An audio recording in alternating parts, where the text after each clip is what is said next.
Hi నమస్తే అస్సలాము అలైకుం welcome to Fatima's kitchen. ఈరోజు నేను మటన్ కర్రీ చేయబోతున్నాను. ఈ మటన్ అయితే ఒక హాఫ్ కేజీ తీసుకున్నాను. దీన్ని పల్చగా కట్ చేయాలి.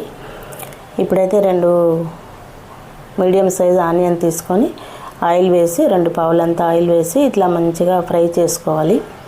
కొంచెం గోల్డెన్ కలర్లోకి ఫ్రై చేసుకోవాలి. ఇదంతా ఇట్లా గోల్డెన్ కలర్లోకి ఫ్రై చేసినాక ఒక ప్లేట్లోకి తీసుకోవాలి. ఇప్పుడైతే స్టవ్ అయితే ఆఫ్ చేస్తున్నా.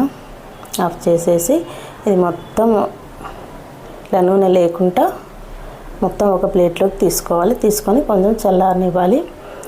చల్లారనిచ్చినాక ఇప్పుడు ఈ మటన్ పీసెస్ అయితే కొంచెం పల్చగా కట్ చేసుకోవాలి. ఒక కుక్కర్ తీసుకొని చూడండి, నేను కట్ చేసిన ఇట్లా పల్చగా కట్ చేసుకోవాలన్నట్టు. చాకుతోటైనా కత్తిపీటతోటైనా ఇట్లా పల్చగా కట్ చేసుకొని, ఇది బోన్లెస్ మటన్, ఇట్లా పల్చగా కట్ చేసుకోవాలి. ఇట్లా పల్చగా కట్ చేసి ఇది కుక్కర్లో వేసేస్తున్నా.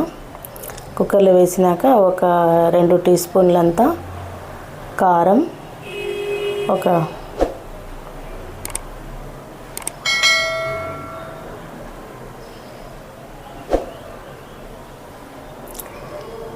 కారం 2 టీ స్పూన్లు, కాశ్మీరీ కారం 1 స్పూను, పసుపు 1 టీ స్పూను, మిరియాల పౌడర్ 1/2 స్పూను, ధనియాల powder 1/2 spoon, garam masala 1/2 spoon, 1 tea స్పూనున్నర అల్లం వెల్లుల్లి పేస్ట్. ఇవన్నీ వేసి మంచిగా ఇట్లా కలపాలి. స్పూన్ తోటి కలిపేసి ఇప్పుడు మనం ఫ్రై చేసుకున్న ఈ ఆయిల్ ఉంటుంది కదా, ఆనియన్ ఫ్రై చేసిన ఆయిల్ కూడా ఇందులోనే వేసేయాలి. ఇప్పుడు ఇది ఆనియన్ ఫ్రై చేసిన ఆనియన్ కొంచెం చేయితోటి ఇట్లా క్రష్ చేసి ఇందులో వేసేయాలి.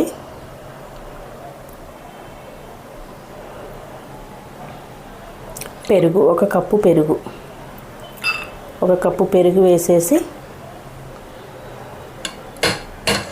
ఇవి క్రష్ చేసిన ఆనియన్ ఇందులో వేసేసి 1 టీ స్పూన్ అంతా ఉప్పు వేసాను. మొత్తం వేసి మంచిగా కలిపేయాలి. ఒకసారి చేయితోటి మంచిగా కలపాలి. కలిపేసి ఇప్పుడు స్టవ్ మీద పెట్టేస్తాను. నూనె అయితే సరిపోతుంది. ఇప్పుడు మనం ఫ్రై చేసిన నూనె సరిపోతుంది. వేరేది నూనె వేయవలసిన అవసరం లేదు. ఇప్పుడు మంచిగా ఇట్లా చేసేసి ఇప్పుడు ఇది స్టవ్ మీద పెట్టేసి కొంచెం కొత్తిమీర, కొంచెం పుదీనా, ఎక్కువ మసాలాలు ఏం వేయలేదు ఇందులోకి, లైట్గా వేసాను. కుక్కర్ విజిల్ పెట్టేశాను. ఒక 6 విజిల్స్ రావాలి. 6 విజిల్స్ వచ్చాక తీసి చూపిస్తున్నాను. మొత్తం ఒక బౌల్లోకి వేసాను. చూడండి, కర్రీ అయితే థిక్గా చాలా బాగుంటుంది. ఇది రోటీలోకి కూడా బాగుంటుంది, రైస్లోకి కూడా బాగుంటుంది, చాలా బాగుంటుంది. చూడండి, ఇంతే, సూపర్గా ఉంటుంది. మీరు కూడా ట్రై చేయండి.